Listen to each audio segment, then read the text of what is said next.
shall reflect on the life of Saint Clare.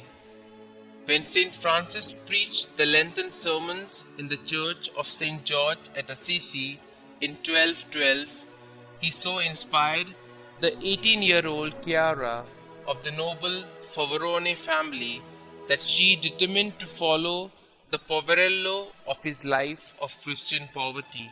Upon his advice, she secretly slipped out of the parental castle on the night of Palm Sunday and, accompanied by her aunt Bianca and another companion, made her way through the forest to the little chapel of Portincula in the valley, where Francis and his brethren awaited her with torches. Here she exchanged her rich clothing for a coarse tunic and veil, and shorn of her long golden hair, vowed her life to Christ's service in utter poverty. Her father, who had planned a splendid marriage for her, was furious, but did not succeed in forcibly evicting her from the Benedictine convent where she was temporarily placed. Before long, a simple dwelling place was fitted up as a convent adjacent to the simple chapel at San Damiano, which Francis himself had repaired. Here, within a fortnight, Clare was joined by a younger sister, Saint Agnes. The young order of poor Clares began to grow rapidly during the next few years. Foundations were established in many countries of Europe during her 40 years tenure of office, mainly for the care and education of poor girls.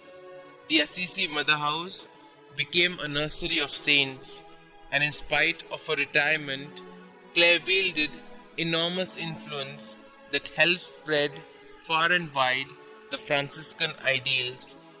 She also became the confidant of 2 popes, cardinals and bishops, besides numerous others who came to consult her. At first, the community lived without a written rule, guided only by a short formula of life composed by Saint Francis and under his devout personal guidance. But Cardinal Ugolini, the new order's protector, drew up a rule in 1219 based on the Benedictine one and forbidding communal poverty, which he tried unsuccessfully for 9 years to have Clare accept.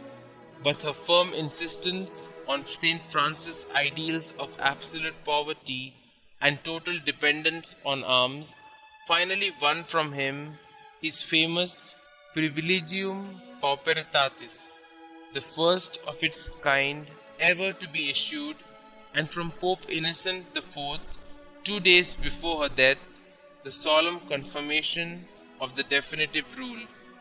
In fact, Innocent even personally visited the dying saint who had been tried by sickness and infirmities for many years.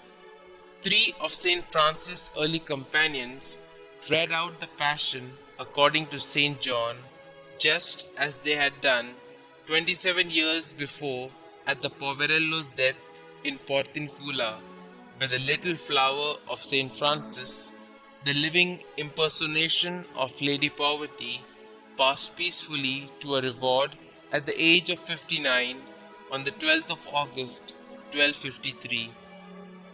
Clare's funeral was attended by the Pope and his entire court, and 2 years later, the Holy Foundress was solemnly canonized by Pope Alexander IV on the 15th of August 1255.